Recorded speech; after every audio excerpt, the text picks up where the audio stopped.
It is not the things we do in life that we regret on our deathbed. It is the things we do not.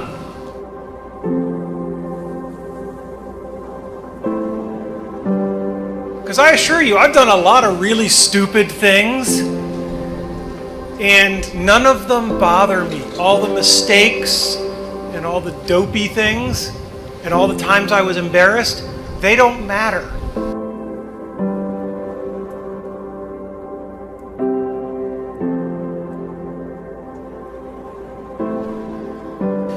Last August, I was told that in all likelihood I had 3 to 6 months left to live.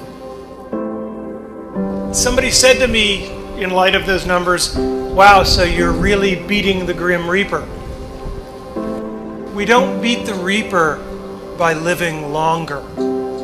We beat the Reaper by living well and living fully.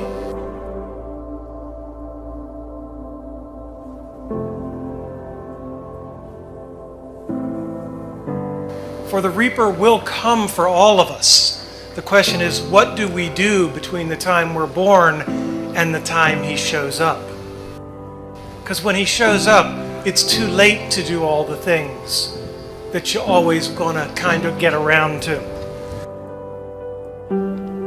When I was 17, I read a quote that went something like, "If you live each day as if it was your last, someday you'll most certainly be right."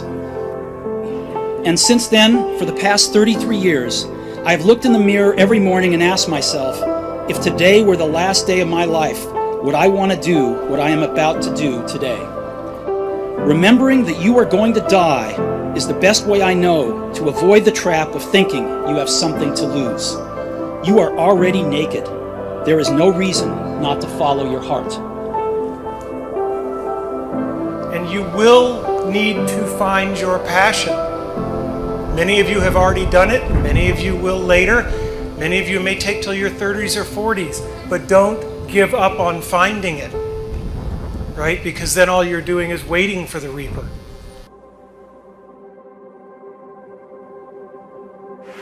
As a child, my parents always told me you could be whatever you want to be. You could do whatever you want to do.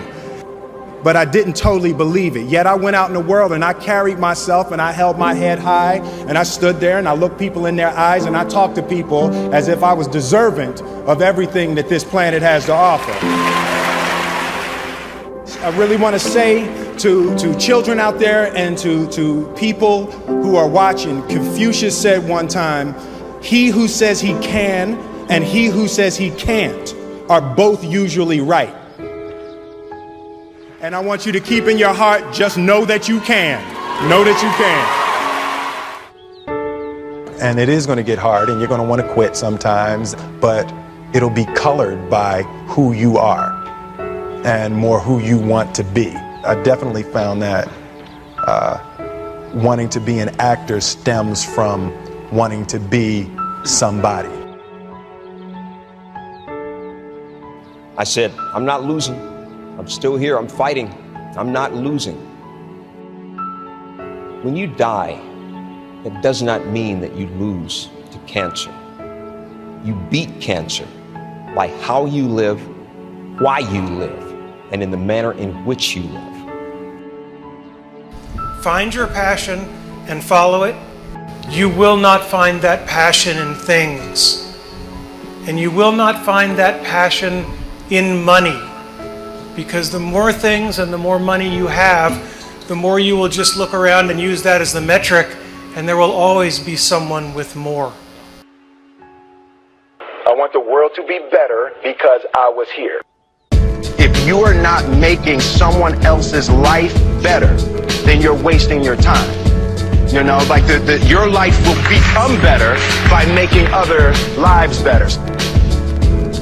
The first step before anybody else in the world believes it is you have to believe it. Being realistic is the most commonly traveled road to mediocrity. Why would you be realistic? What's the point of being realistic?